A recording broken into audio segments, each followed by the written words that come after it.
Alright, guys, that was my bad. I'm back. Technical issue there. So, I'm back.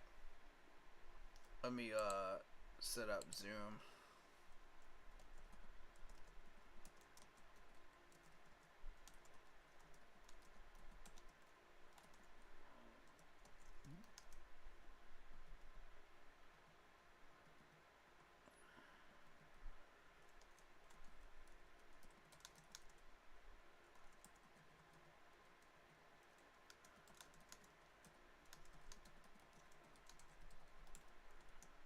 There we go. Alright. And that's my bad, man. We're back. We're back.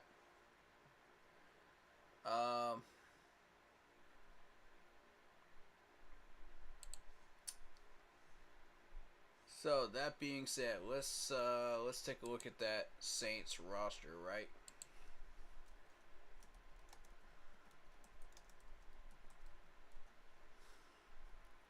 Depth chart. Boom, boom, boom, boom.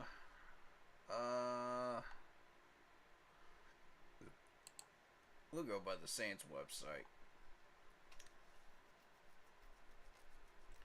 Even though ESPN has been the most accurate so far, but we'll go by the Saints website.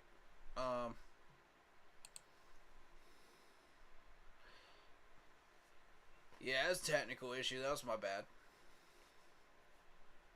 Welcome back, R Poppy. Sorry about that. But yeah, we're gonna get into the roster here. So let's start with Jameis Winston. Obviously, Jameis Winston is who we think he is. You know, he struggled in Tampa. You know, he's not that terrifying, really, to begin with. I do anticipate a interception from Winston into our secondary in this game. We have 0 takeaways so far, and Luvu dropped one last game. So, for me, I feel that interception coming.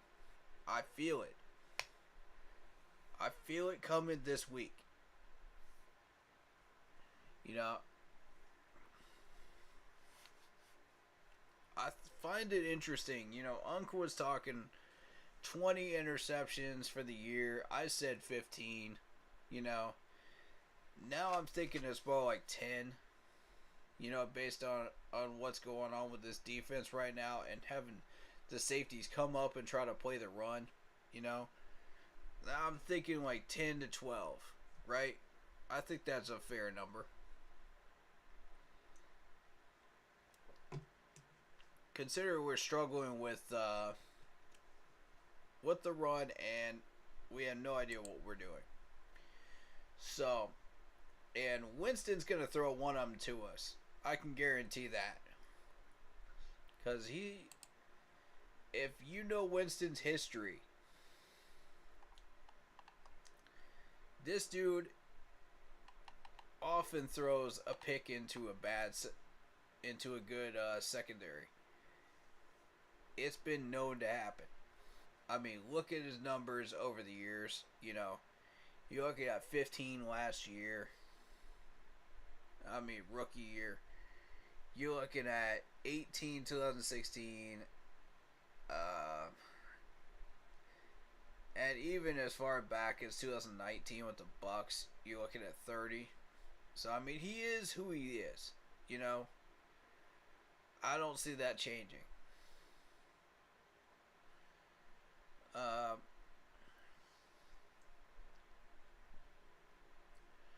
His completions went way down during that time.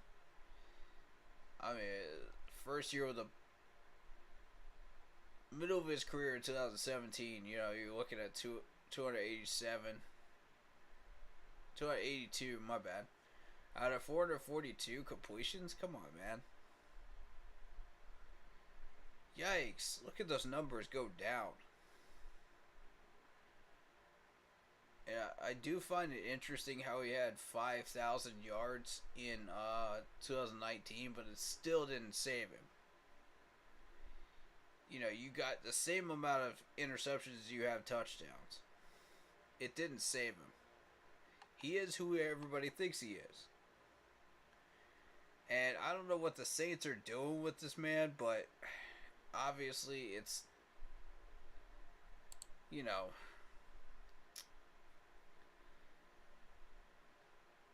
he's got to throw a pick against us. I can feel it, guys. I can feel it. We were this close to an interception last week. It's coming. And this is not me pulling a Matt Rule here. This is me actually predicting it. Okay? There's a difference. I actually do believe he will get a pick. One of these guys will get a pick against him tomorrow on game day. Alright, so back to the depth chart. The ones you have to worry about, and I believe Kamara was still on that injury report, am I right? Kamara's still on that injury report. Let's see. Yes. He's listed as questionable. Alright, let's go through the injury report real quick and then we'll check the rest of the roster. Alright, so we got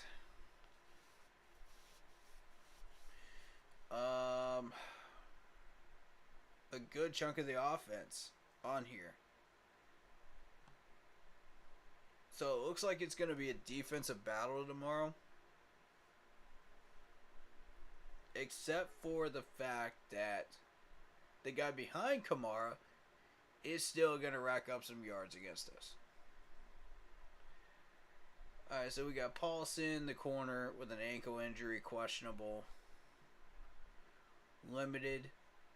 Kamara, limited with a rib injury, questionable.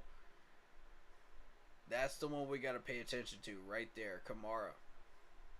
Because if he comes in and it becomes a 2 running back duo, we're in trouble. Real talk, man. We're in trouble. Y'all know what Kamara is capable of when this man gets kicking into gear. And it ain't pretty. For defenses that are trying to battle against that, it is not fun. Okay, so I'm just hoping he stays on that injury list for now. Otherwise, you're going to be looking at another 180 to 200 yard game. And that's bare minimum.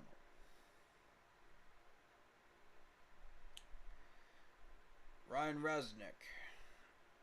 Offensive tackle with an elbow injury. There's our opening right there on the offensive line. If you want a pass rush, there is your opening. And we're going to take a look at where he is on this depth chart.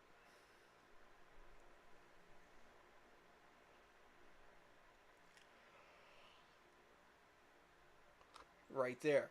Right tackle. Alright, so who is rushing on the left side? You know, to attack the right on the line? Take a guess. That's right, Spider Burns. So that is our opening if we want to get to Jameis Winston and get him out of sync. There's our door right there. Take it or leave it.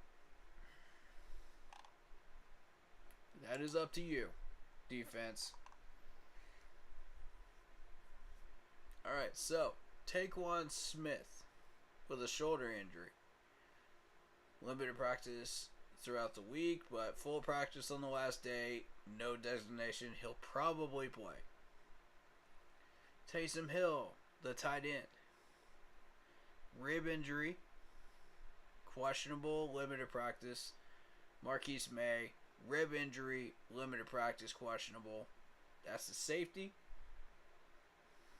Now, where is Marcus May on this depth chart?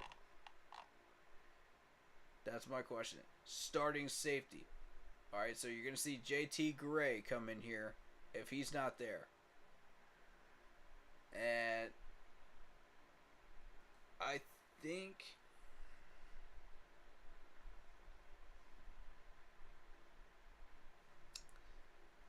I am familiar with Daniel Sorensen.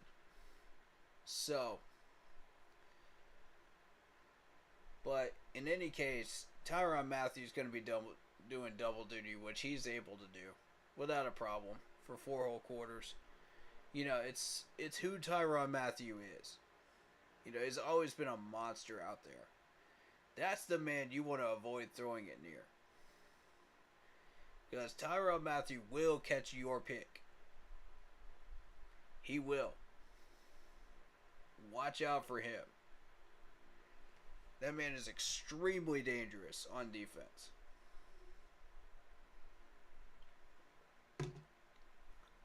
I dare say the most dangerous man out there on that defense, in my opinion. Cameron Jordan is pretty dangerous too as a pass rusher. He's been having a pretty good year. Davenport's been kind of there, but not really getting it done. But Wyatt Davis, I mean, people have heard that name probably. Marshon Lattimore. Now that's a name a lot of people are probably familiar with as well. If you've been following corners in the league, Marshon Lattimore's name comes up a lot. But again, that's not somebody you want to toy around with, man. Lattimore has made a career out of shutting people down. Does he catch picks though? No. As evidence there. He does not have any interceptions this year. You know, is he known for interceptions? Not really. You know, he'll get you a couple of them per year, but I mean, it's not as prevalent as his rookie year at 17. So, where he just balled out, you know, in his rookie year. And even had a forced fumble. And his second year, he had 4 forced fumbles. And 3 opposing fumble recoveries out of those forced fumbles. So, there you go. That was probably the best, like, turnover year, you know, productivity from him. But otherwise, it's been an average of, like, 1 or 2, maybe 3 topping out per year. I don't think he's going to get one against us. But will those passes get deflected over in that area? Probably. So if I was going to match him up, I'd have him matched up with DJ.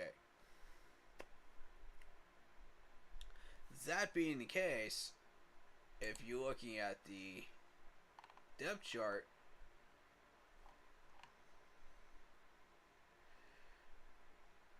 you're looking at Paulson being on the injured list, questionable. So if you don't see Paulson and Bradley comes in, that's a target that you want to hit. That's going to be Rob. Can we hit some of the other wide receivers? That's a good question. I'm not entirely sure. It depends on how those linebackers play. You know, if you got an opportunity to hit one of those short passes over the middle, I would give it a shot. Let's see what happens. You know, 50-50 says it's possible, you know, but, you know, you don't want to count completely on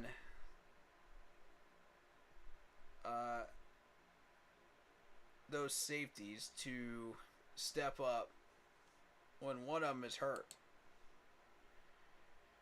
And Tyrann Mathieu's got to help out one of those corners. So most likely you'll see Tyrann Mathieu drift over towards Paulson's side of the field on the left to help him out, which could present a one-on-one with DJ.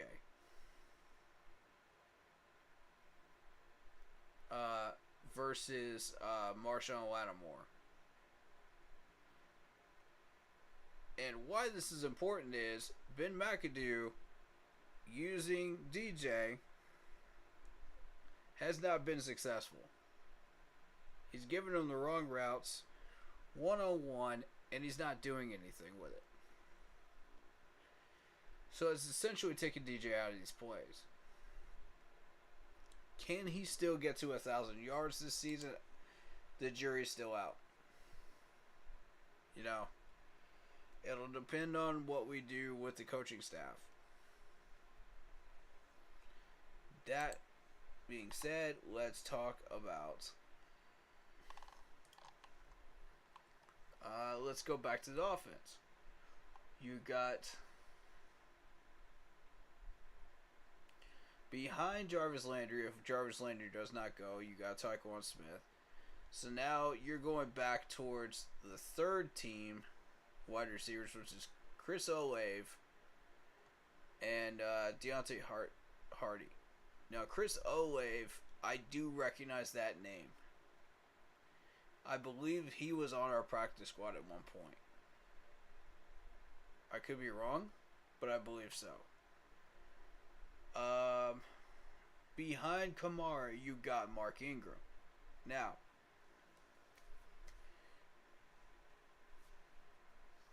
with those two together, excuse me, with those two together, you're looking at 180 to 200 yards. Because of what Kamara can pull when he's healthy. With just Mark Ingram, you're looking at 120 to 150 yards because of our run defense. Roughly. I could be wrong about that. We'll see. That's, somewhere in that neighborhood ballpark. It's tough to say how many yards we'll actually give up because our defense has been real shaky.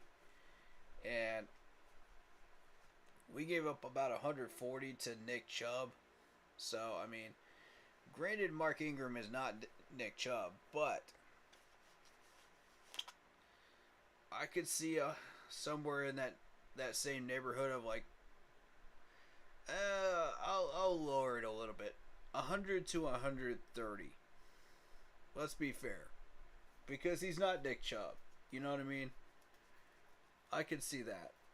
That would be realistic. If we don't do anything with the defensive line. And we don't just completely move everybody into the box and shut down the run. Now, what happens is if you put everybody in the box and try to shut down the run, Michael Thomas would be your second option. Traquan Smith would be your third. And then if all else fails, you still got Taysom Hill if he's healthy. And granted, you got Mark Ingram, sitting there for a short screen pass or an emergency check down.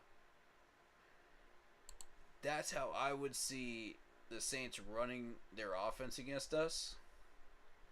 And it's the same thing with every team that's been coming through, and playing us. Or will play us. Until we fix what we're doing wrong. Which is the personnel, which I could see it would take an entire season for us to change things out. But I can tell you right now, Bravion Roy is going to make an immediate impact if he's healthy.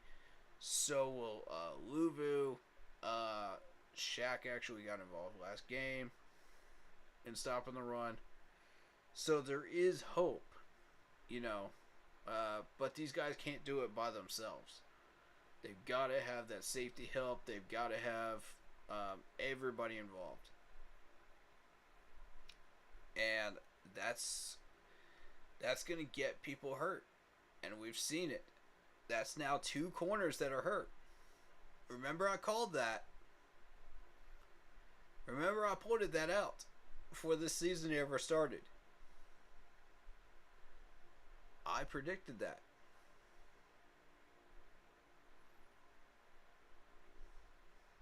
Things that make you go, right?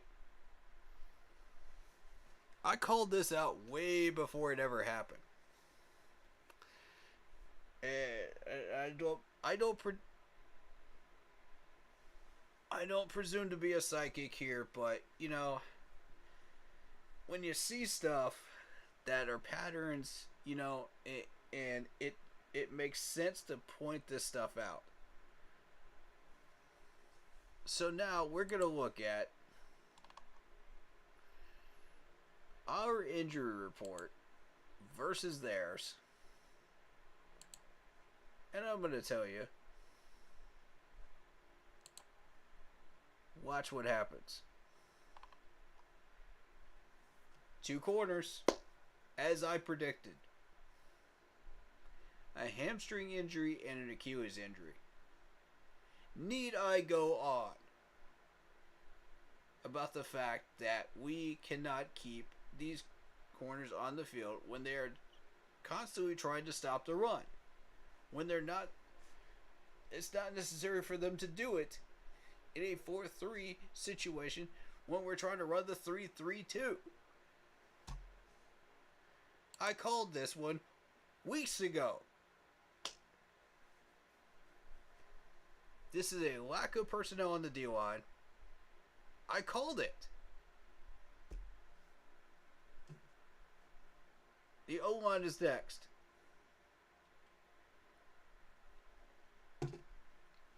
And if we're not careful, that's what's going to sink us.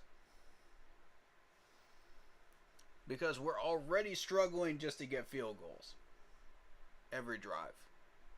Okay, that's been proven last game. We have already proven we cannot replicate that 4th quarter of the Browns game so far. The next thing that's going to happen is offensive line injuries. That depth comes in and ruins us. We're already ruined already. But that's what's going to come next. I'm predicting this way ahead of time. Clip it. Quote me on it. I'm telling you. I don't need to be a psychic to figure this out, man. I'm telling you right now. Matt Ioannidis is hurt. Brian Burns with an ankle injury. Stanley Thomas Oliver, Achilles injury. Frankie Louie with a shoulder. He's been battling that shoulder injury, actually. CMC, they're resting him. That ankle. Dante Jackson with a hamstring. What did I tell y'all, man? What did I tell y'all?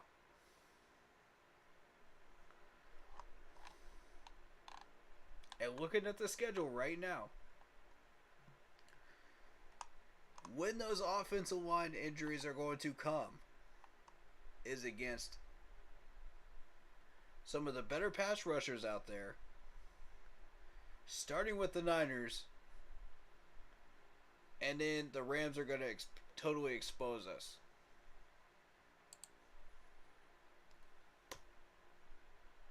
It's not rocket science to figure this out. And if our offensive coordinator, Ben McAdoo, has not seen this already, please pay attention, Ben. I'm telling you, if you want to keep these guys healthy, please do what I'm telling you to do. Put Bozeman in. He is a leader. He is a veteran. He will lead this team and be the anchor of your offense line. Not doing so and having all these guys be confused on what gaps they're supposed to cover, and or block up, and what they're supposed to be doing is going to kill us. The lack of technique is going to kill us. The lack of footwork is going to kill us. Okay, half of the problem is not being strong enough to win the battle in the trenches. The other half is technique and footwork. That is all coachable.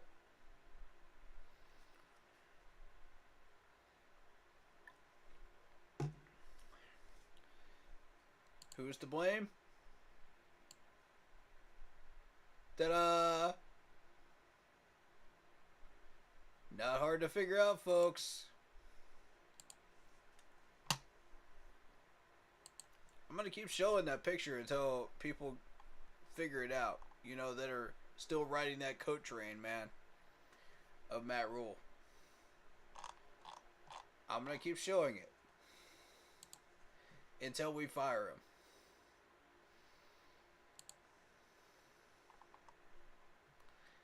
Alright, moving on to this Saints roster. Let's see what else we've got here.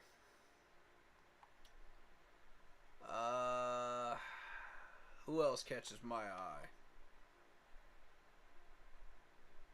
Wyatt Davis, yeah.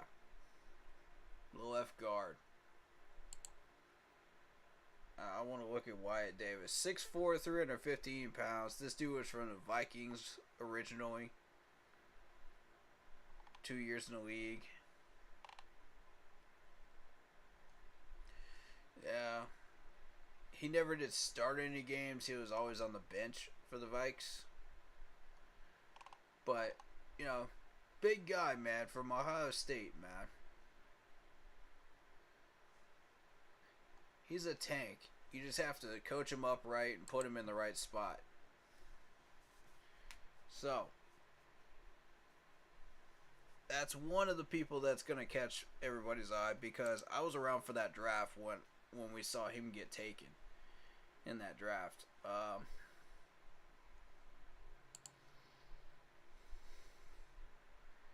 Some of you will recognize the name Marquez Callaway. He is a 6'2", 204 guy from Tennessee. 3 years in the league. Hasn't really been used that much. However, when he was, look at the average. Look at the touchdowns. I mean, the Saints management is starting to understand that you can put him in certain play packages and have him do really well. He started in 11 games last year. He got 46 catches, 698 yards, 6 touchdowns. He had a long play of 58 yards where he broke free and broke several tackles. And even the Saints website here says that he's one of the most reliable pass catchers. So be aware, corners. Be aware. Without Dante in, that's CJ's job now. So CJ,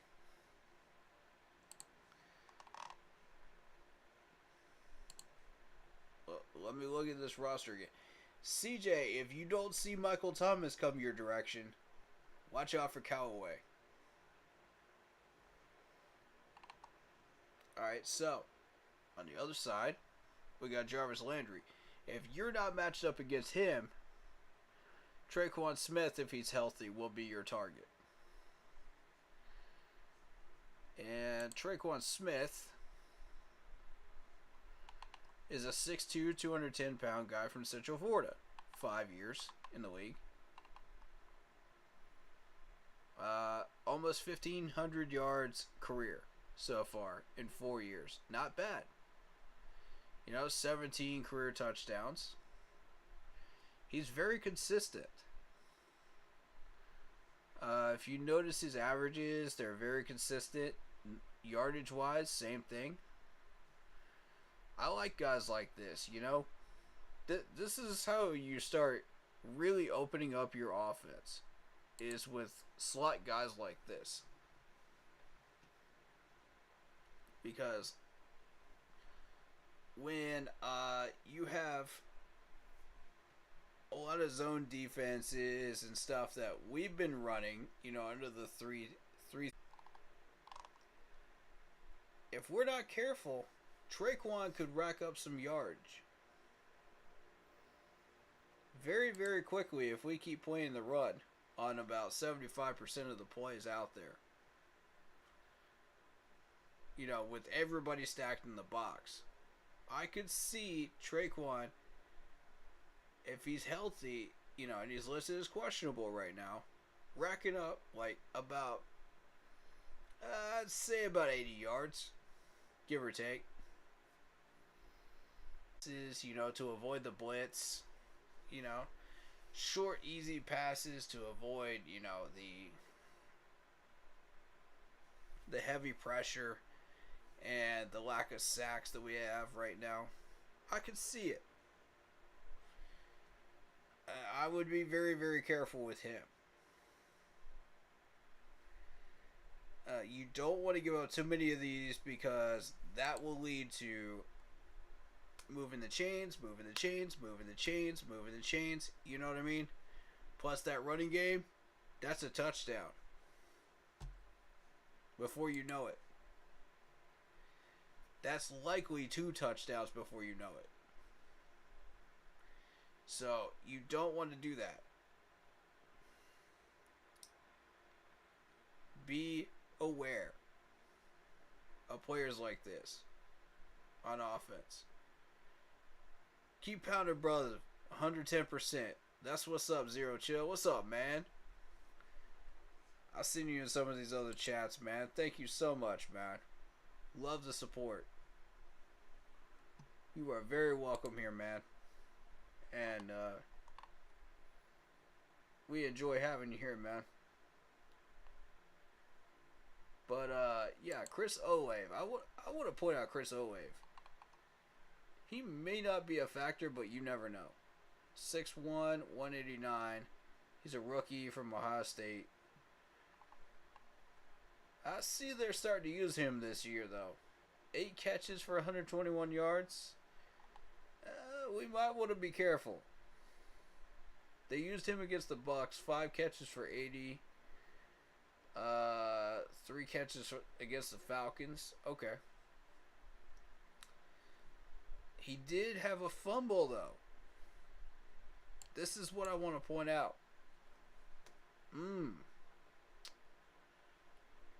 So, defense, be aware. You may get your opportunity. You never know. Be aware. I'm not saying it's going to happen. I'm just saying be aware. And be ready. Just in case it does.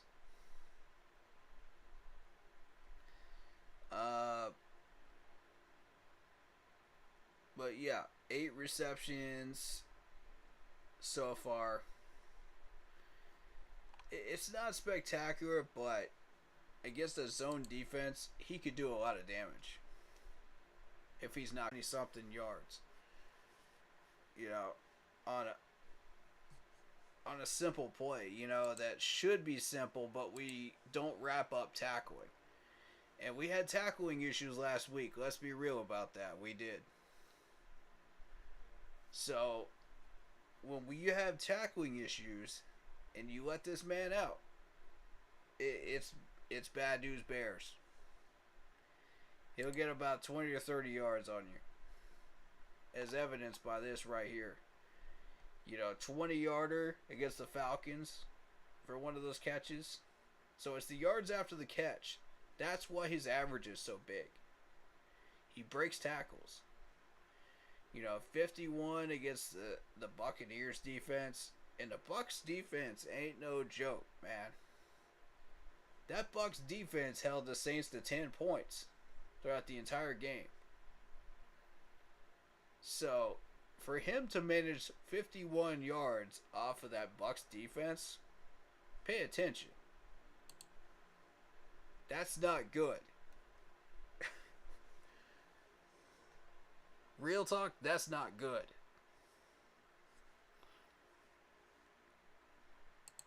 Alright, so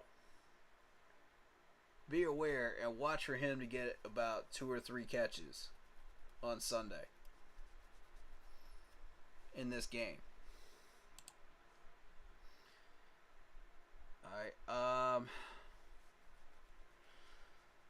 and just to show you what Kamara's been doing this year, we shut him down last year. Granted, 5'10", 215. But he's still getting 9 carries for 39. 4.33. For Kamara, that's a little bit underproduction. A little bit of underproduction. If you know what he's capable of. So it's every other year. If you notice the pattern here.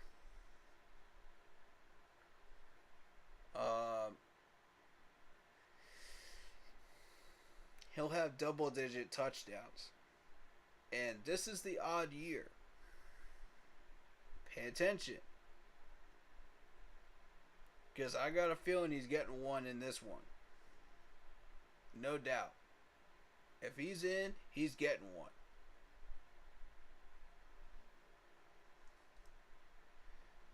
But he's had limited production. So, if you consider his injuries, that's why. If that man stays out on the field for a full 10 games, he's going to get you double-digit touchdowns. If he stays out there for almost a full season, you're looking at 14 touchdowns. I mean, he's still probably capable of about, I want to say, 13 right now for the full season. If I had to put a number on it. Oof. You know, that's just roughly speaking. And it's a tough ordeal trying to put a number on it. But yeah, Kamara is very dangerous. Mark Ingram, 5'9", 215 pounds. You're looking at 14 carries, 80 yards, 5.71 average, which is really good. He went for 2 receptions against the Bucs.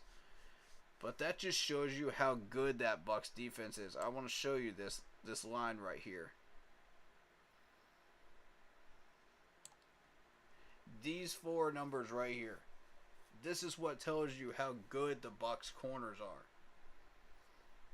When you're dealing with this against Mark Ingram, you're in trouble. Dealing with the Bucs later on, you know. 2 for 3 yards, 1.5 average, 3 longest. Yikes. And Ingram is no joke, man. This guy is no joke, as evidenced by the numbers here. He's almost got 7,000 career total yards. Give or take, man. Give or take a few. He's been around for a while. His best year was with the Saints in 2017 with 12 touchdowns. But,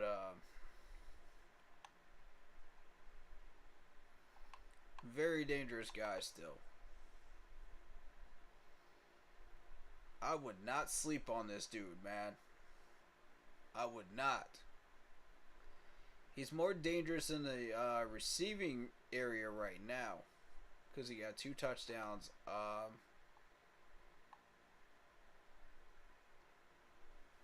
Well, he got 138 yards last year receiving.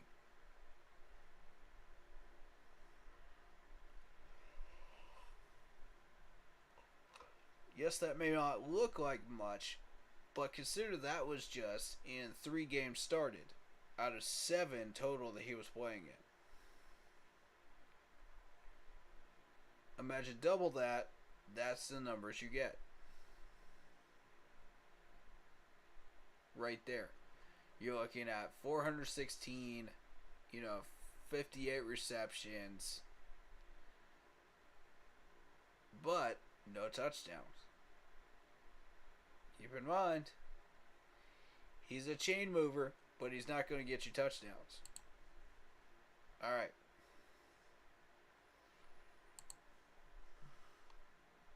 That doesn't make him any less dangerous, though.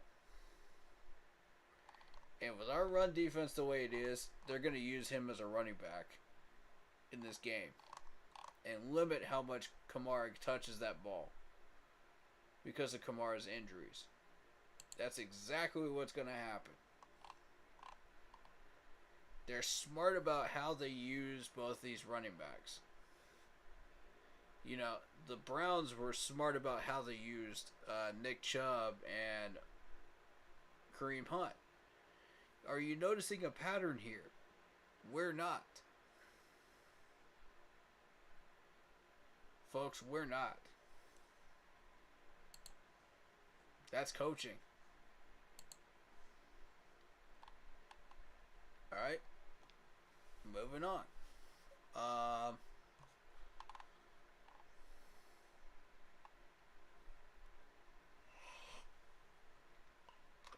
Excuse me.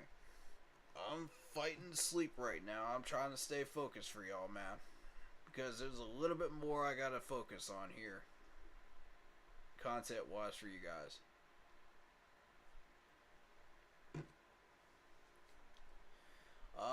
Linebacker-wise, I'm looking at Wyatt Davis. 6'2", 248-pound guy from Arkansas State. Now, this guy might not look like much, but he can rack up some tackles. As evidenced by the last 4 years here. You're looking at over 100 tackles consistently for 4 straight years. And pass deflections. He had 7 pass deflections last year, which was his highest in his career so far. Do not sleep on this man. He averages about 3 to 4 sacks per year. He may get one against us. It could happen. That's if we have Pat F1 in, which we do, and Pat fails to get the job done. That dude's going to come straight up that gap, and we're in trouble. There goes Baker in a rollout again. Running for his life, trying to extend the play, holding on to the ball too long, sack. I could see it, plain as day. You got to get this dude protection from people like this. I can say it till I'm blue in the face. We got our protection sitting on the bench right now. All you got to do is put him in. Bozeman has won so many battles in the trenches last year. It's not even funny. And you're not even going to put this dude in? That's my massive mismanagement by Matt Rule. I'm starting to sound like a broken record on this now. Bodie, you got elite pass rushers like this. That shut down the run, that shut down all kinds of screen plays and stuff like this, and rack up about 100 yards per year, 100 tackles per year, excuse me. And a lot of these were solo tackles. Look at this. 93 for 135, 70 for 110, 73 for 119, 61 for 105. I mean, and interestingly enough, you'll get 6'2", 248 pounds. He doesn't look like much. Look, He doesn't look like much, but he is a silent danger when you're dealing with tackles. When you're dealing with people that can tackle. And that can shut down your running game real quick. It can hold you to about 3 yards, 3.5 yards a carry. When you're dealing with people like that. 2 or 3 of those guys, boom, your running game is going to have a lot of problems that day. It's going to be a long, long day. Unless you can get creative, and start throwing some play actions in there, throw some easy plays out there that people are not looking for on that defense, when you have him start rushing up the middle and start stopping those gaps. As soon as he gets out of position, run a little slot receiver over there, to where he was last. Zip! As soon as you see him come up that middle, you know exactly where to put that ball. Now the problem is going to be the other 2 linebackers. You got to keep an eye on where they are. But as long as you know where the Tyrann Mathieu is, you should be able to get a shot in there. A little 5-yard dink pass, that could possibly move the chains, in those situations.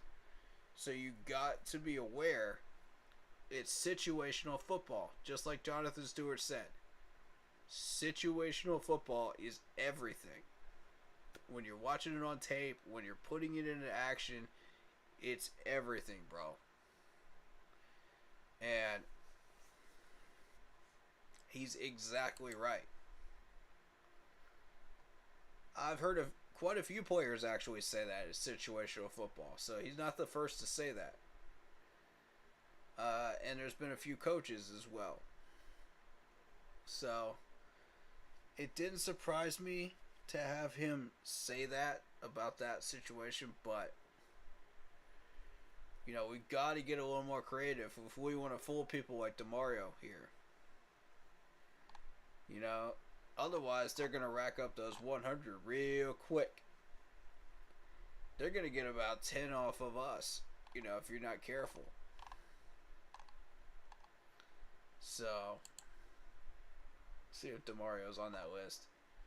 I don't see him on that list. I think, yeah, we're going to be doing with him. Eyes peeled, guys.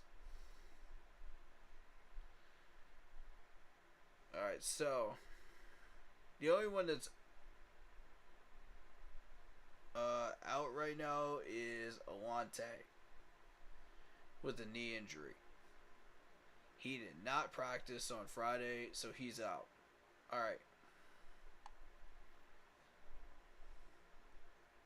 Now what that tells me is that we have an opening. We have a legitimate opening.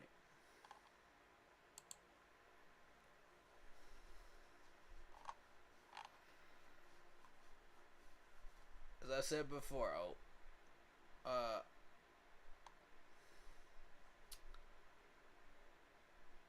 we've got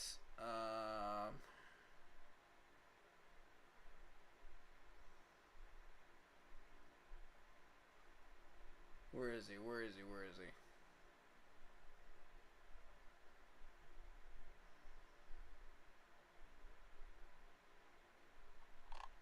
Hold on, guys. Let me see that injury list again. Let me see that name again. That's Alante Taylor.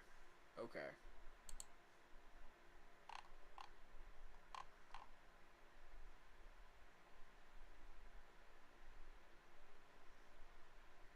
Okay, I'm looking for him. Oh, there he is. Okay. Second stringer. Alright, so yeah, we're still dealing with Marshawn Lattimore. But if Lattimore goes down, that presents a very interesting opportunity for us. Because that's going to force Bradley Roby to come over to the right side and jump in. I'm not saying get Lattimore hurt. I'm saying if he were to get hurt, in a game against us.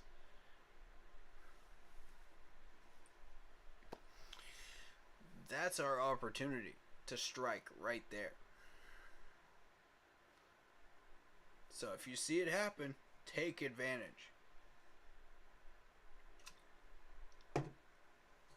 We won't get another shot.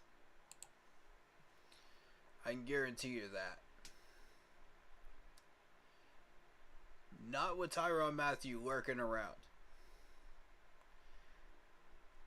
And my theory is, as soon as you see Marshall Lattimore get hurt, if he does, look for Tyrann Mathieu to start lurking around that area. That should present an opening over on Paulson's side of the field where you may be able to take advantage. So these are opportunities in situational football, based on injuries that could lead to openings that we can take advantage of on offense. Now, is Ben McAdoo smart enough to be able to do that? That's another question for Sunday. I don't know. Honestly, I don't know. With the way he's been running DJ's routes, I don't know.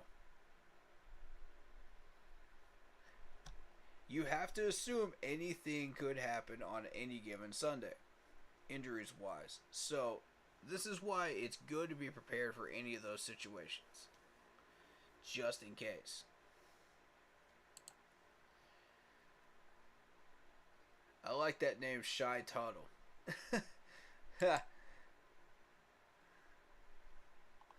That's a pretty interesting name.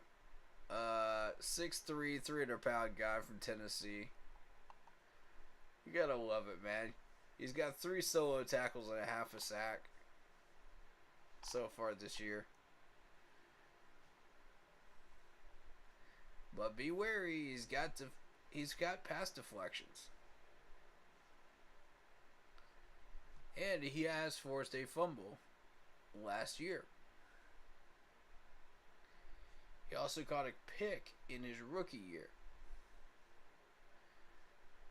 Now, you might say right place, right time, but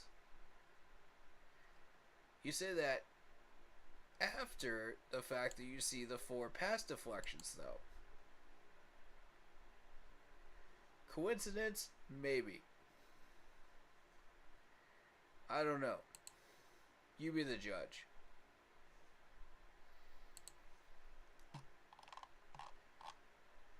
Now, I can see all these people that are just like, oh, well, you're a stats reader, you're a stats reader, you're a stats reader. Yeah, I am. And I'm doggone proud of it. Because a good chunk of what I'm saying actually does happen. Based on the reads. So, anybody that's just like, oh, you're relying on stats too much. No, this is a tool out of an entire puzzle to figure out what's going on out there. On that field, every time they play each other.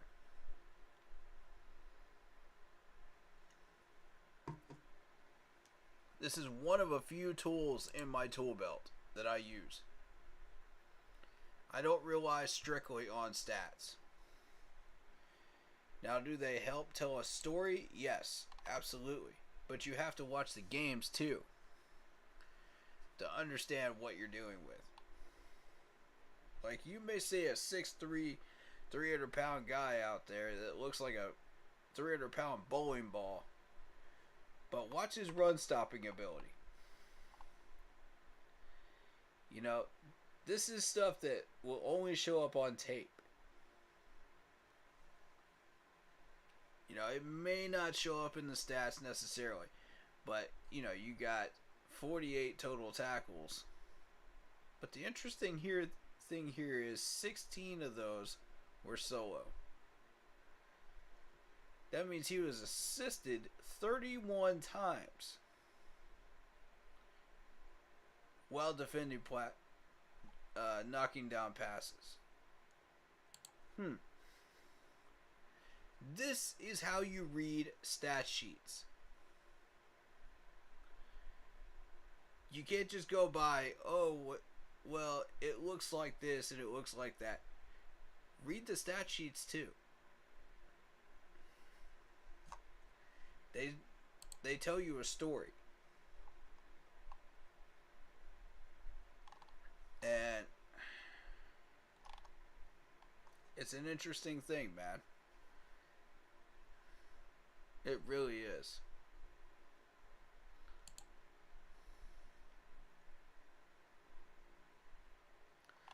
But, yeah, the fullback hurt with a shoulder injury. That's an interesting one right there. Winston with a back and ankle injury. That's the key one right there. If Winston goes down and we don't see him, expect there to be a heavy running game.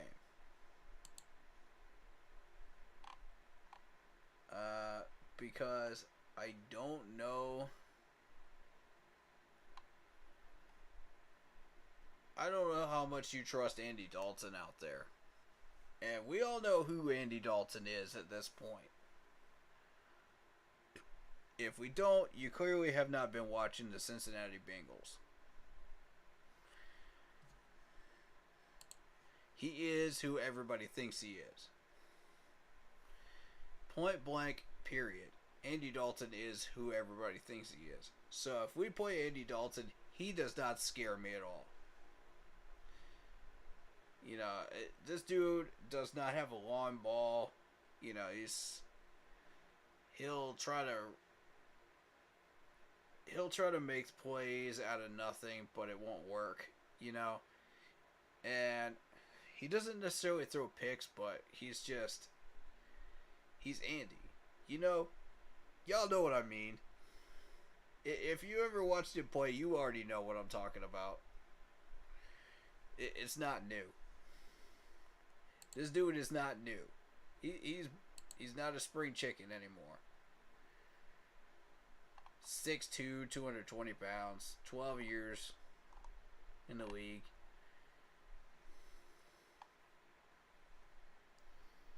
I mean, yeah, he had a couple of good years here and there, but what good has that done to secure him a place, you know, as one of the better passers out there?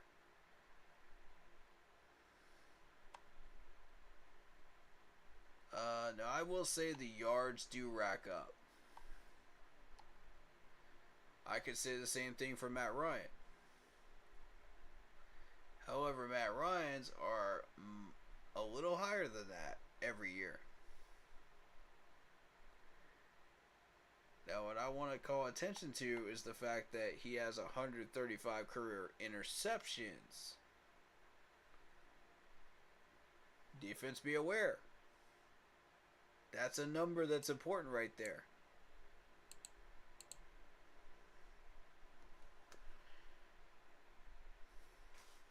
Y'all want to know what we're dealing with? He was trash with the Cowboys. He was trash with the Bengals. Never did get them anywhere. And yeah, if Winston goes down, that's what we're dealing with. And I like our chances on the secondary. If we could break free from some of these wide receivers and get some of these picks, I like it. CJ's not really been known to get those picks, man, or go up for those. But if we get Dante Jackson back, I could see him getting one. Yeah. Against Andy, yes. I could see it. Against Winston, possibly. Possibly, but I would count on one of our linebackers, probably Luvu, getting one first. Before I would count on one of our corners getting it. But or Jeremy Chin, but you never know. Weirder things have happened.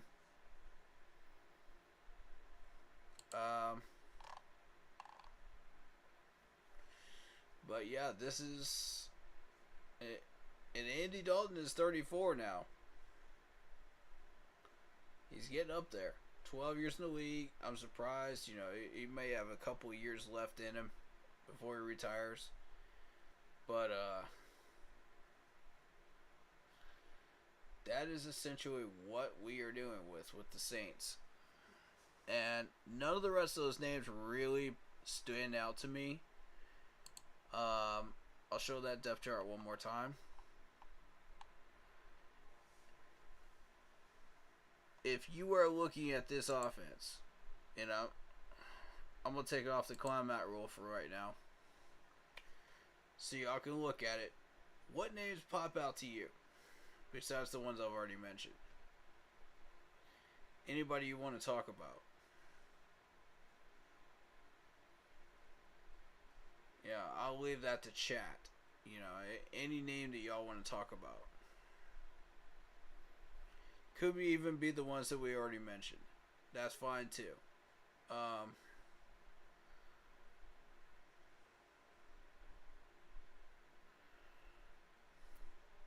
And yeah, David Screws says, you know, he's in the fast food. He's in the food delivery stuff, you know. He said, I kept pounding until as much as I could until on a Sunday morning, man. And this dude was still out there. That's the definition of putting 110% into what you do. That's dedication, man. I said it before, I'll say it again. That dude is real talk, man. He's legit.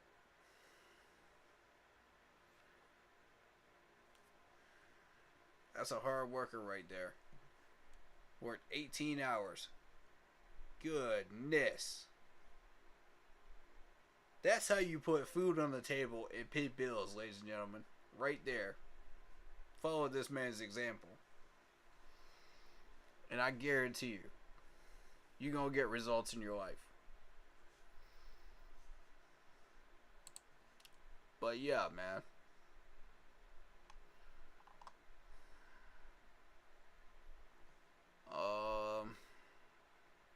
Nobody really stands out to me besides the ones I've already mentioned.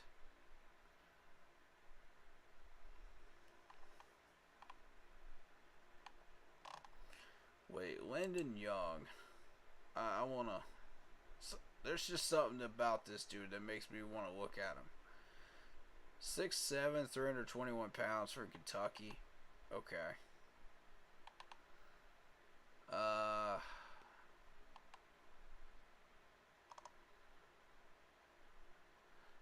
He appeared in the Buccaneers game and was not in the Falcons one.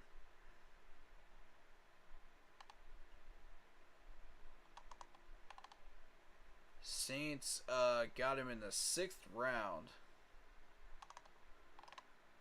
Interesting. Alright.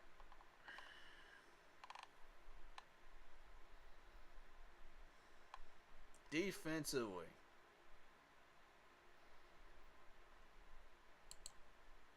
Pete Werner. Where does that name sound familiar?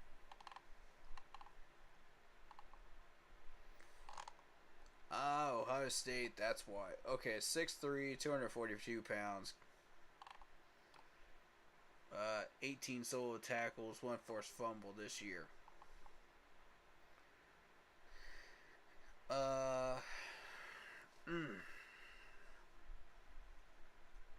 Too early to tell who this dude is yet. On paper. I want to see him in person.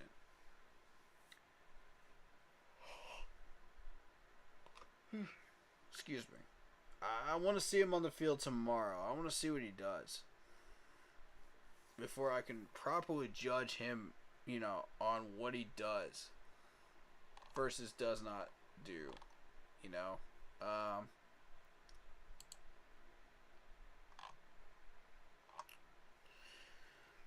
Okay, so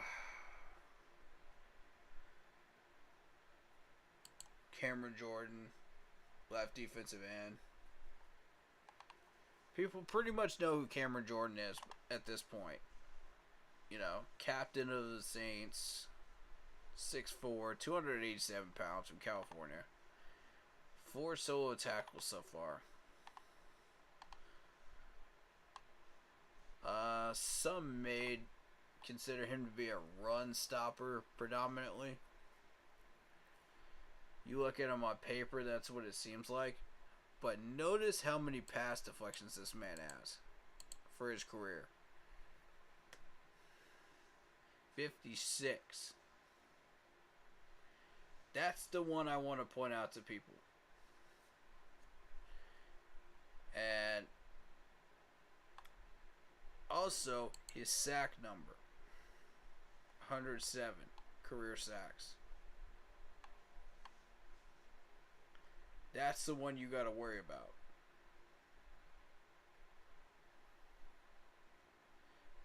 The other one, I'm pointing that out because of the fact that we don't exercise proper technique on the offensive line. And these guys let the defender get their hands up and knock these balls down. So, everybody throw your hands up. And they stay down. That's what we're doing with, man, on this offensive line, because these people can't keep these defenders' hands down and engaged. They're just free. They're up in the air. And we're dealing with people that are known for pass deflections, guys. Myles Garrett, Clowney, and now this guy. This is next. Cameron Jordan is next on that list of people that are good and known for this. So, you wouldn't see this until you started looking at it on paper.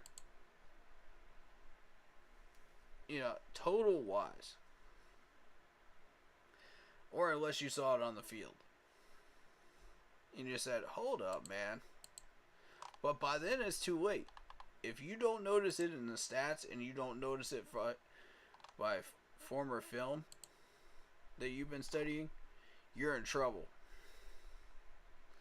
Everybody knows this dude has 59 tackles, 12.5 sacks last year, 13 tackles for loss,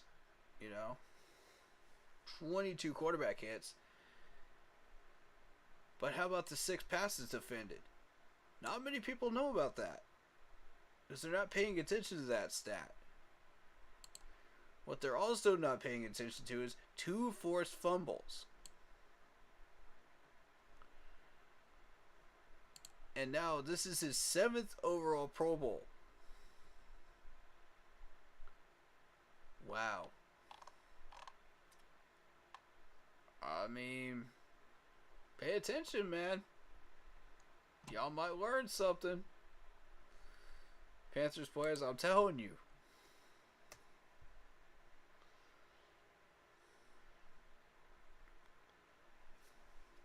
I can point out these stats all day. I can lead these horses to water, but I can't make them drink. Y'all do with this info what you want to do with it. If you're a Panthers player and you was listening to this, man, do with that info what you think is best. I'm sure these guys are probably asleep by now. They're probably getting some rest, but if they can't sleep, man, and they're on here and they're checking out these live streams, listen, man, please know that I'm doing my very best to help y'all, man. I'm staying up late for y'all, man. I'm coming up with all these stats. I'm coming up with all this info, man. Y'all hear me out, man. 107 sacks. That's the one you got to worry about. I'm trying to tell y'all. He had 12 and a half sacks last year, 15 and a half sacks in 2019, 12 and a half sacks in 2013. This dude is still very much dangerous. 12 sacks in 18, 13 sacks in 17. With 11 pass deflections, also in 2017. 2 forced fumbles that year. Would be considered his top year.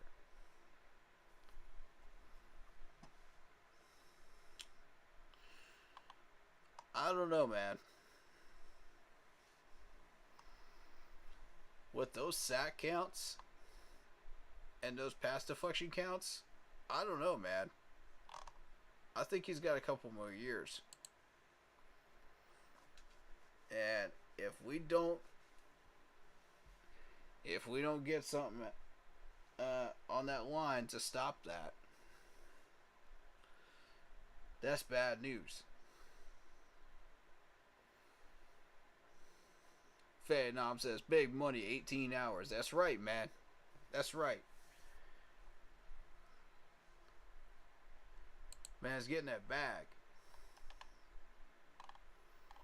I'm telling y'all, man, you work that hard. You put that much dedication into your jobs, man. I'm telling you. Whatever it may be. You're going to get money. You're going to get results. Real talk.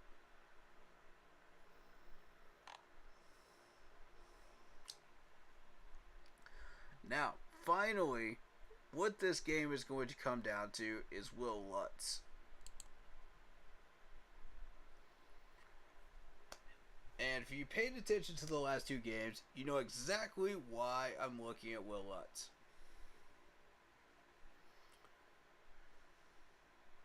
You know, it's not a secret. These games would come down to field goals. 3 out of 4 field goals made. 75 percentage. 51 long. Pay attention to this number. 51 long. Because that's going to matter tomorrow. Now here's the craziest thing. When we were watching that Giants game, did any of you expect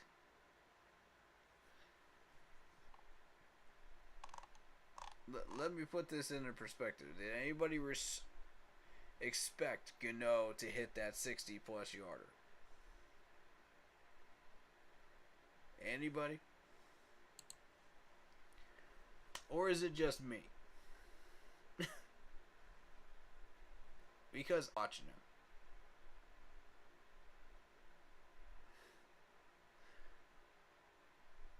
Now, if you're surprised by the fact that he hit 60 yards at this point, you have not been paying attention to this man at all. It's obvious.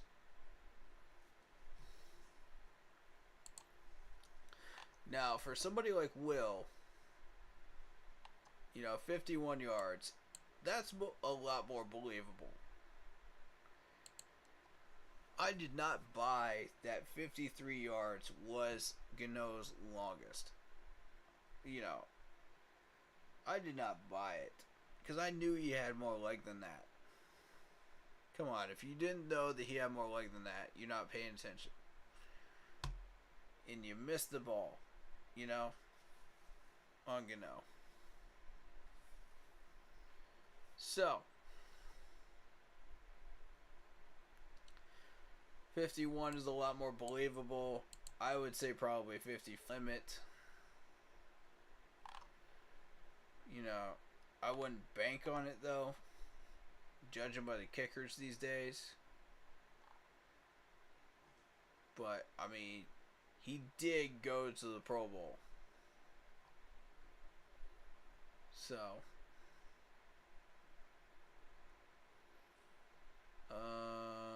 he missed the entire 2021 season.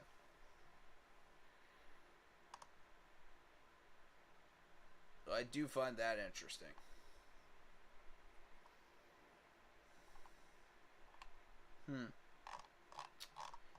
Alright, so there you go. That is the Saints roster. And, do I think we have a shot at winning tomorrow? No. I'm going to be straight up with you. 60-40 in favor of the Saints.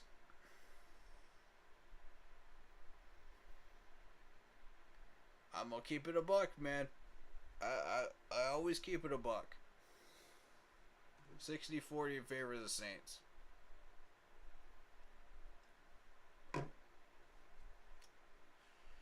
Do with that percentage what you will, but that's what I see. I see a lot of people betting on this stuff, man. Honestly, I wouldn't bet on this game. I wouldn't.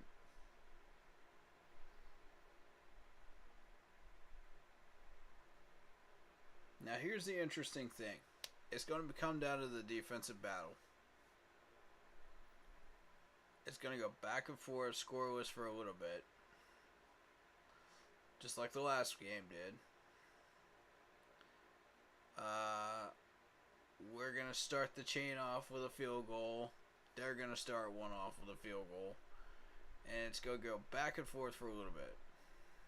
Until finally one of these wide receivers has a breakout play. You know, when we're trying to stop the run. Alright, so then you can expect one of the running backs to get a touchdown on us. That's a guarantee. Because we cannot stop these guys. We do not have the personnel. We cannot stop them.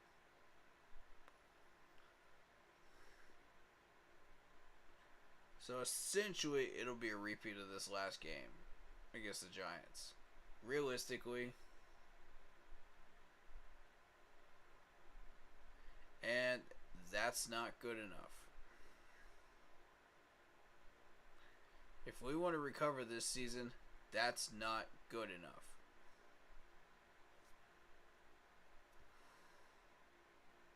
I was watching this team last week and I said, in the fourth quarter, where is the passion? Where's the energy? It's not there. And when I look at it, you know, at the last 5 minutes of a Panthers game, I expect these guys to come out swinging for the fences. And I mean putting everything on the table. Passion, energy, motivation, everything. Do I see that? No. I see a team that is in decay. Withered from the root. And it's a shame because these players are the leaves on that tree. You know? To waste those opportunities is just sad.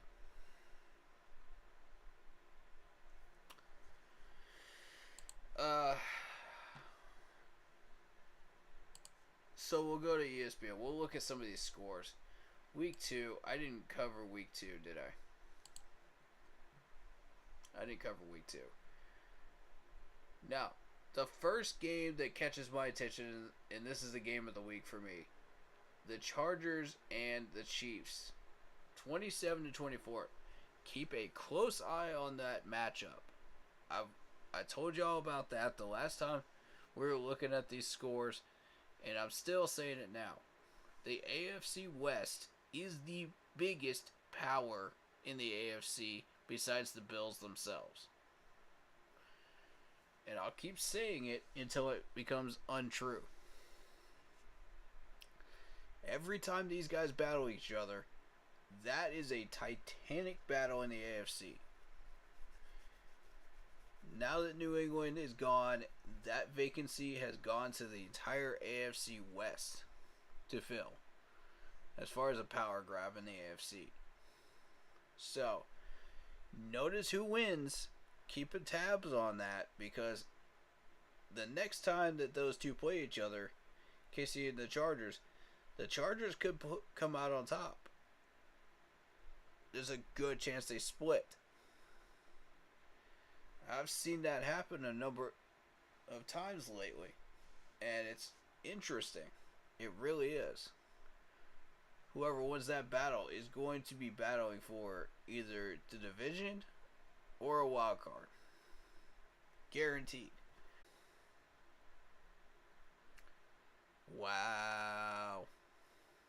When the Jets beat the Cleveland Browns, that makes us look bad.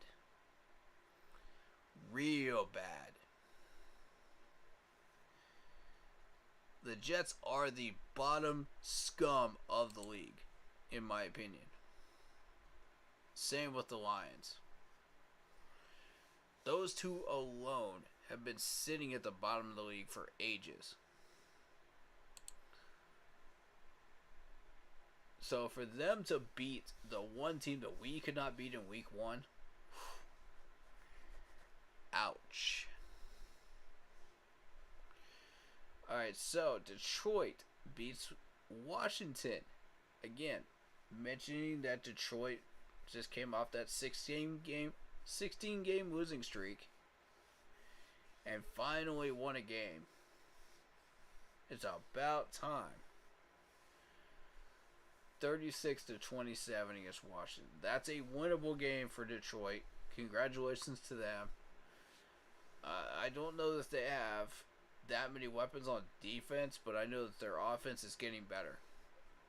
It's starting to look a little bit like it did with Stafford, with a couple weapons, you know? And it's starting to look more and more like the days when they had Megatron, you know? So, Calvin Johnson out there. For people that don't know who Megatron is. Pretty much everybody does at this point, so just in case you're a newcomer to the game and you don't know, there you go. Look him up. He's an awesome player. Awesome person as well. Love him. Tampa Bay over the Saints. This was a very interesting game in the sense of defense. The fact that they managed to hold Tampa Bay to 20 points is very interesting. And keep in mind that the Saints actually won over Tampa Bay last year 8-0. Now, what does that tell you about the Saints defense? Beware. These guys are going to come with a full set of pass rush and very talented crew. That's not a good sign for us going into this week 3 matchup. Now, granted, their offense didn't do that much. And this is Tampa Bay's defense we're talking about. So it's excellent as well. However, only 10 points. For an offense like the Saints that rely on that passing game as much as they do, you know, even without Breeze, that's not a good thing. So, however, it is a good thing for us because we can start shutting that down. But we need Dante to be able to do that. I do like CJ out there. I do believe he can shut some stuff down. But he does give up a few plays in zone coverages and stuff like that. You know, so we got to be careful. We don't want to give up too many of those like 20-yarders. But interesting though. And if I had more time, I would definitely go into this box score and really dig for stuff. But I don't. So, perhaps we'll go ahead and do it. We'll go ahead and do it.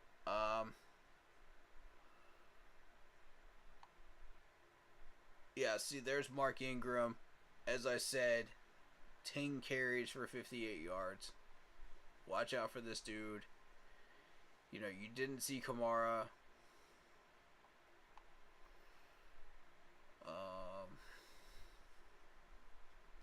But they managed to find a way to use 3 different running backs. Taysom Hill, Washington, and Mark Ingram without using Kamara. Interesting, right?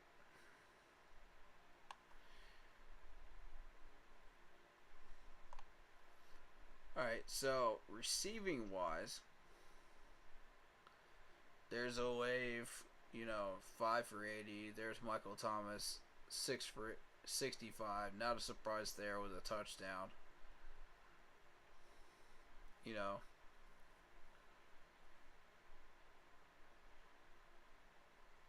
Mm.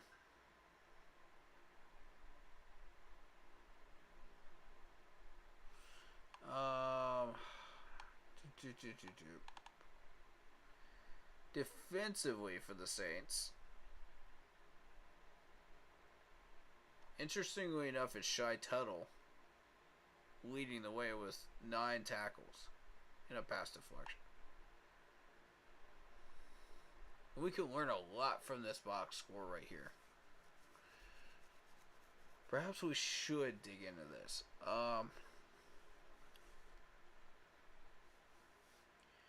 You had 1, 2, 3, 4, 5 pass deflections.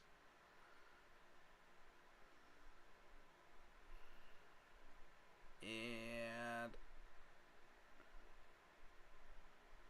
there's those half sacks by David here and Shy.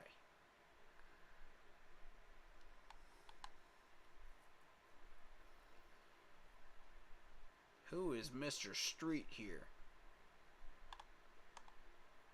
He's got a tackle for a loss. Interesting. I didn't see his name on there. Cameron Jordan, tackle for a loss as well.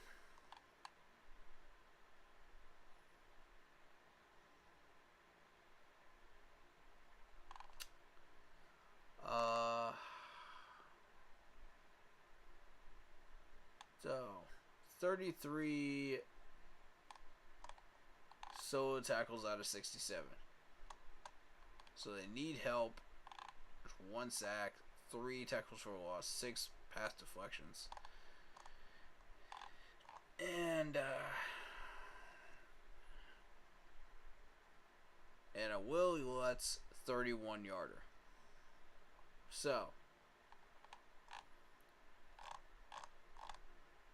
seems simple enough for me. How about you guys?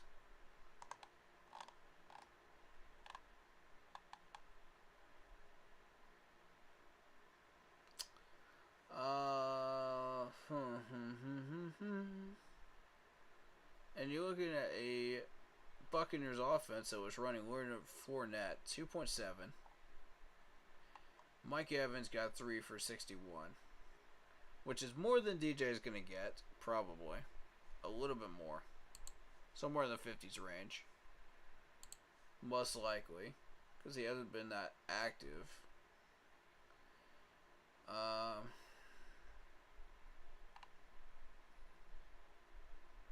So it should be interesting.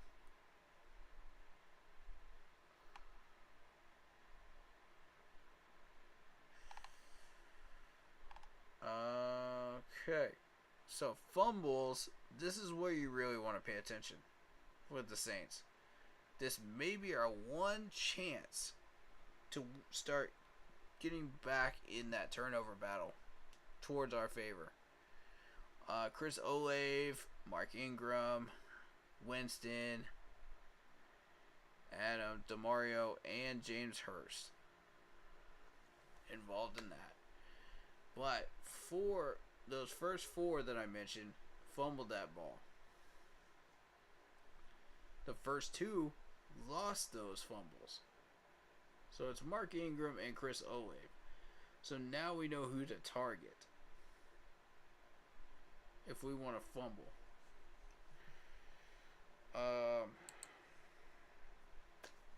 There's no guarantee these guys are going to do it again, though. It is what it is.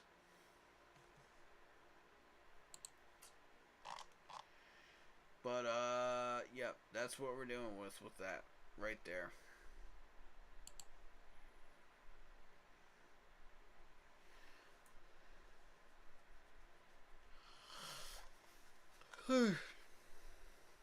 Excuse me. But yeah, those numbers in mind, it doesn't surprise me of what that score will look like. Moving on. We got New England barely beating Pittsburgh 17-14. Okay. Jacksonville 24-0 over Indy. And keep in mind, Jacksonville is the expansion team that joined us in the league in 1995. In the Western Division, a lot of people don't know that. I was asked that when I was joining a Panthers group, and I did not know that answer, and one of the people inviting me did not know that answer either. But yes, it is the Western Division.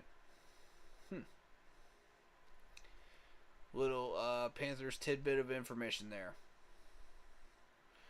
So,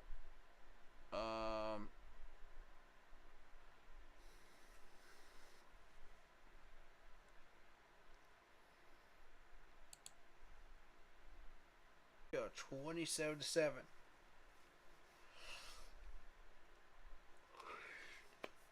Which shows you exactly who Seattle is. We may have a shot. Rams 31-27. That's a respectable score by the Falcons. We may have a little trouble with Atlanta.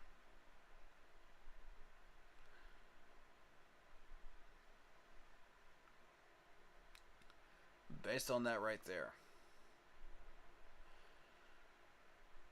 Denver 16-9 over Houston. Keep in mind that's Russell Wilson out in Denver now. He doesn't have any weapons or protections. So 16 makes sense to me. Once he's got the weapons, once he's got the production, that's going to be a 30-point offense right there. No doubt. Arizona beats the Las Vegas Raiders. How about this one? 29-23. That I did not expect. I was not looking for that one right there. And I'll tell you why. The Raiders, for the most part with Carr, have been pretty solid. You know, yeah, they've struggled to make the playoffs. And it's little games like this one right here against Arizona. That's why they've been struggling to make the playoffs. So, it's always games that you're not looking for and not expecting that are costing them opportunities, to get in. So, you got to win games like that against Arizona, these mid-level teams if you want in. You can't just go 8 or 9 wins every year and expect, to jump in there. That's what we've been doing. And they have a lot more talent in the last few years than we've had in like 5 or 6. Give or take a few. But point being, they've been sitting there on the verge forever too. But they're better than us. Dallas 20-17 over Cincinnati. Now that one is kind of interesting. Did not expect that. Cincinnati may have lost a little bit more than I thought they did.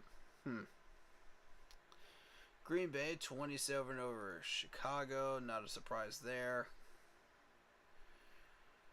24-7 Eagles over the Vikings. That's a big one. That's going to go a long way towards who wins that division up north. So, keep an eye on that one. When those two play each other again, keep an eye open.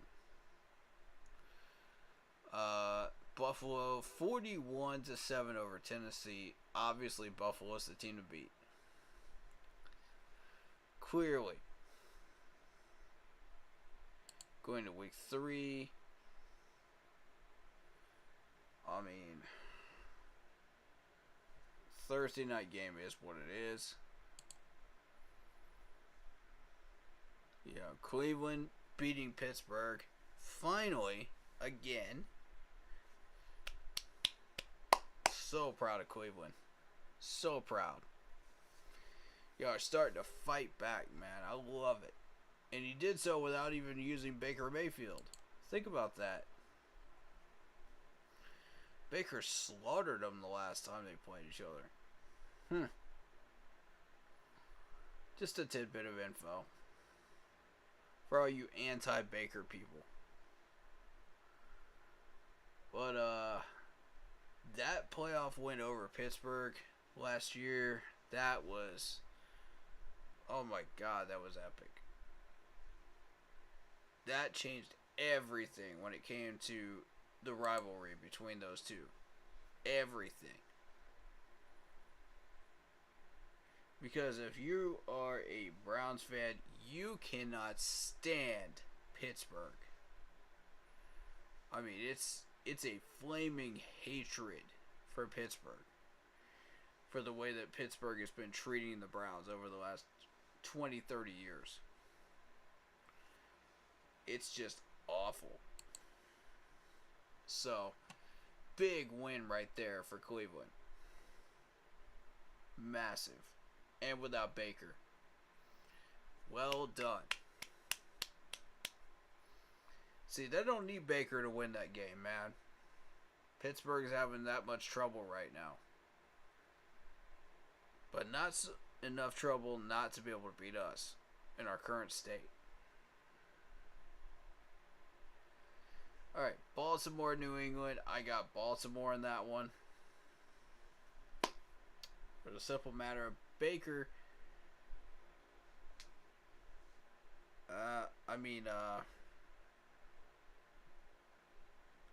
Lamar Jackson will find ways to shred that New England defense. He will. It will take time, but he will do it. KC and Indianapolis. Now, here's the interesting part about this game right here. Even as good as Matt Ryan is, he can find some holes in that KC secondary, but for how long? Andy Reid and his company are real good at adjusting and covering those up. So you won't find them twice. So he's going to have to be real clever if he wants to win that one. But, he's got the weaponry. He's got what he needs. Let's just see what happens.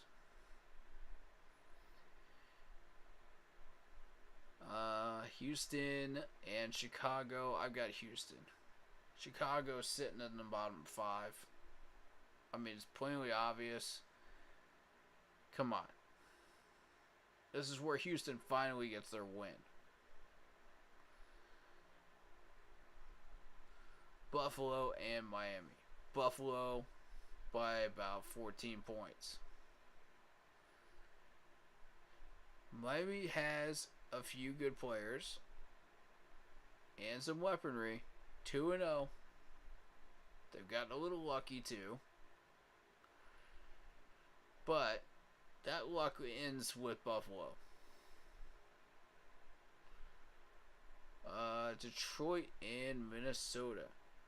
Now, this is an interesting matchup because of the fact that Detroit actually won their game last week with 30 plus points. So, normally I wouldn't pay any attention to this matchup, but this time around,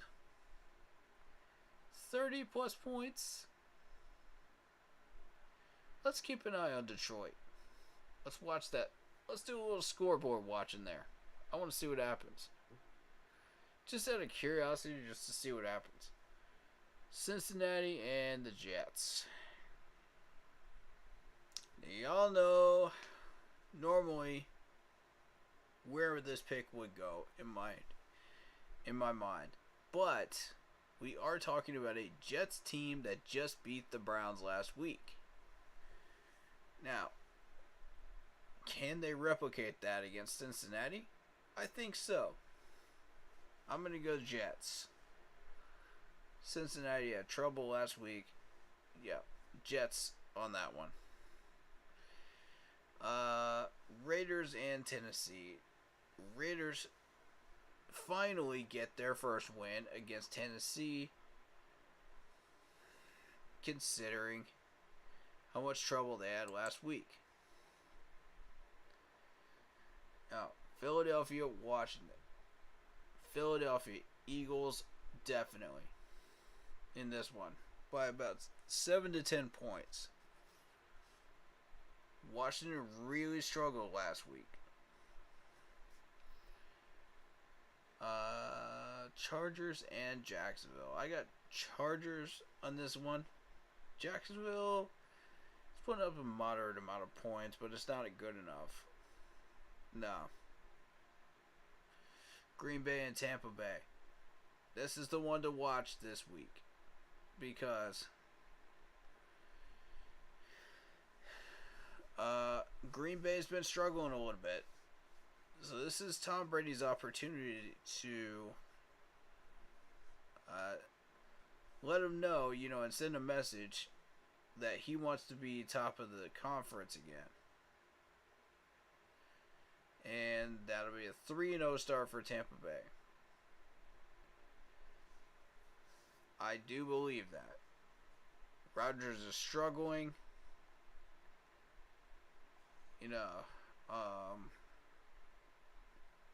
Not real good situation up in Green Bay at the moment. But hopefully that changes soon, for all the Packers fans up there. And interestingly enough, I'm friends with one of the owners. One of the owners of some shares of the Packers. So, I just thought I'd point that out. So, if she happens to be listening, thank you for checking out the channel and what we're doing here. Appreciate you. Appreciate you, ma'am. Best of luck to your Packers. Alright, moving on. Rams, Arizona. Rams will win that game by 14. Not even close. Rams have a lot of talent on that team. And that's very interesting that the Rams ended up losing one of those two games this year. So keep an eye on that one. Atlanta, Seattle. This is one where I would not be surprised to see Atlanta get their first win. Everybody's expecting Seattle will win. Seattle will win. Nope. I'm calling Atlanta. Keep in mind, Atlanta put up a moderate amount of points against a very, very dangerous Rams team. 27 points against the Rams defense. Keep that in mind, folks. This is not your average Atlanta Falcons offense anymore. You know, they got another guy running this offense now besides Matt Ryan. So, I see them getting that dub over Seattle. Alright, so San Francisco, Denver. I gotta go San Fran. San Fran, yep. That's my pick. It's a tough one, but it's close. But San Fran with the upset over Denver and Russell Wilson. Russell Wilson wasn't putting up that many points, last week. If you look at the Denver Broncos,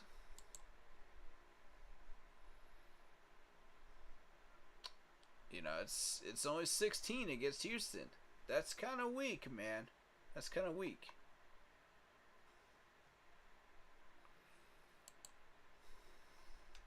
Just my point of view there. Alright, and Dallas and the Giants. Dallas for the win. Monday night. Alright, so that about covers everything. Schedule-wise and prediction-wise. Let's go to the chat. Detroit can score, and when we play them, if we can't stop them, they're going to blow us out. That's true, man. 10 to 14 points. I see that happening. You're right. If we don't shut down those wide receivers, we're in trouble. We got to have a balanced defense to battle Detroit's offense right now.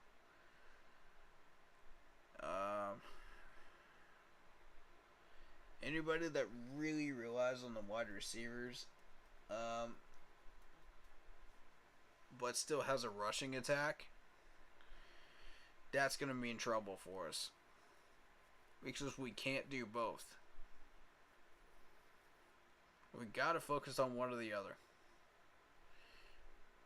And the one we don't focus on is the one that's going to kill us. Bury us and knock nails in our coffin. And y'all know I'm serious about that. Y'all know I'm right. I really hope that we take it to the Saints this afternoon, but the fan inside of me really wants a real head coach and a first overall pick. I will be so glad when we are not a clown show anymore. Yes, sir, man. I agree. I completely agree. So, my final assessment is this, man. What risks are we willing to take to become a better franchise? What is it going to take to get rid of the clown show?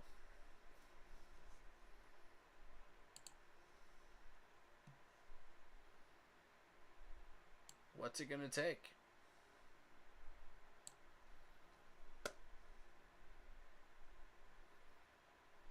What will we have to do? Do we need to hit 16 losses like the Lions did? Do we need to go and boycott everything Panthers related? Do we need to go up to Boa and just protest outside of the gates instead of buying tickets? I mean, what is it going to take, Mr. Tepper? We have a chance right now to save this season, and you will not do it. Because why? Someone is too afraid to admit they made a mistake. It's pride and vanity. It's exactly what it is, folks.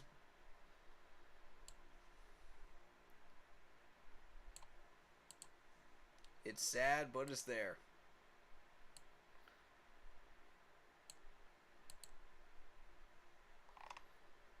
Yikes, yikes, yikes. So,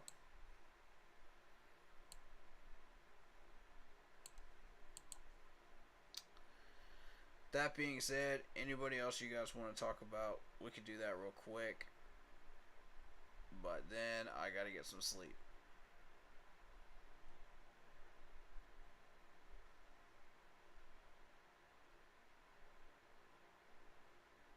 2-15 record. Yeah, I can see it. You're right, Vietnam. That's where this path is heading. You got a chance to fix this, Mr. Tepper. Are you willing to do it? It's up to you.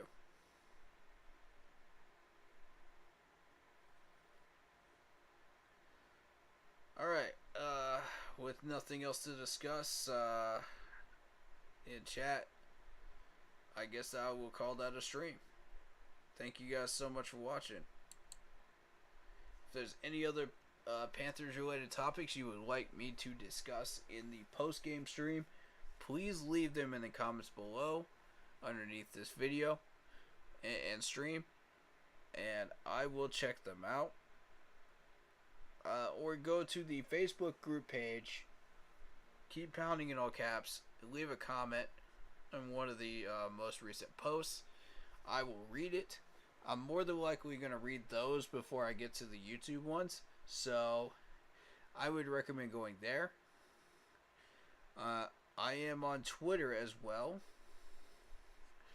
I've been on there for a little bit now, but I prefer Facebook, so that is the best way to reach me.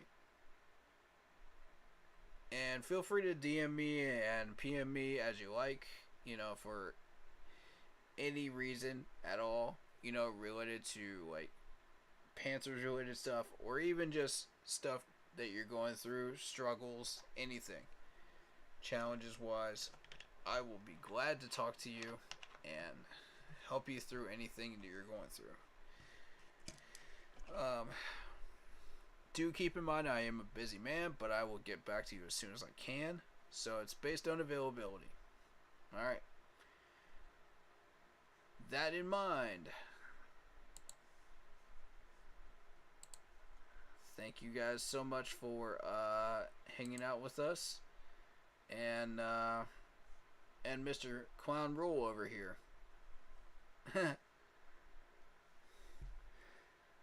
2-15. That will get rid of the dumpster fire and clown show. I hope that Wilkes, McAdoo, and Scotty stays. Thanks, Barrow. I appreciate everything that you do. I appreciate you, man. I appreciate all of you for coming by the streams and hanging out with us, man. It just means so much. You guys are the lifeblood of this stream. I love all of you. And you guys are what keep this stream going and doing what we're doing. So on this platform, for sure. But thank you so much, and we just got to keep pounding. No matter what happens, win, lose, or draw, we got to keep pounding. That's who we are. If we want to get back to that Super Bowl, y'all know how hard this gear is to get a hold of. I'm just saying. You can't find these hats or anything like that in very many places. So, it's time that we refresh that gear. It is time.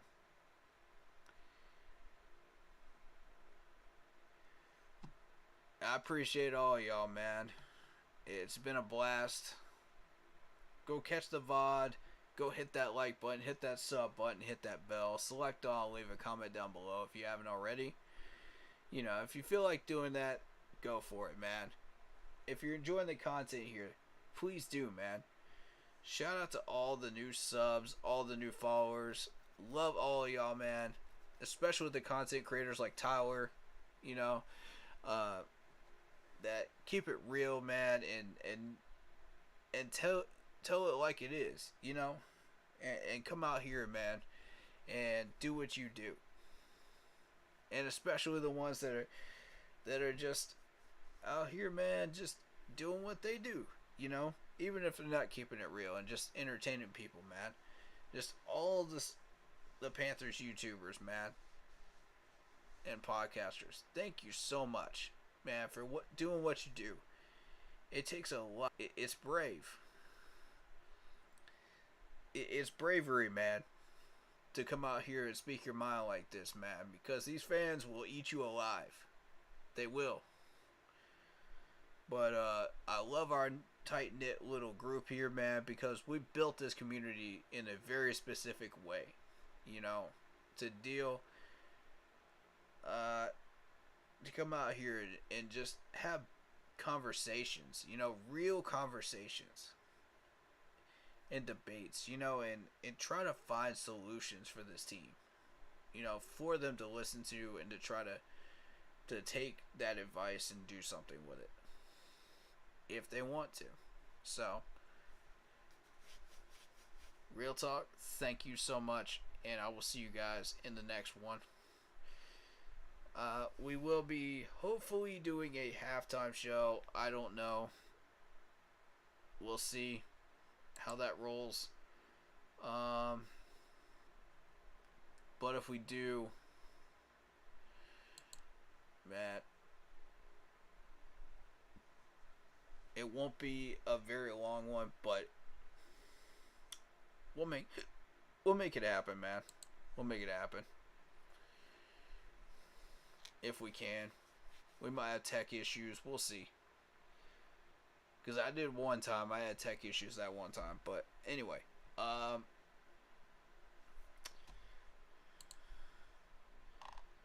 Hey, man.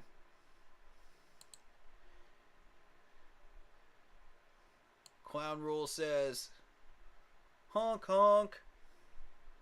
And we'll see you guys in the post-game stream. Alright? Hey, keep pounding. See you guys in the next one, huh? Stay happy, healthy, and well. Peace.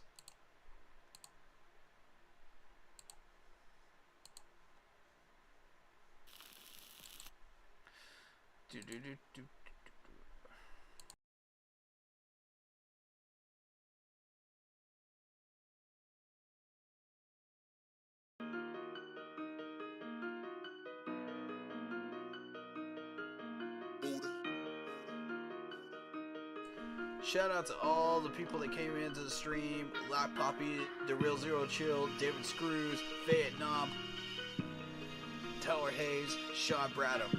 Appreciate all y'all. Keep pounding, baby.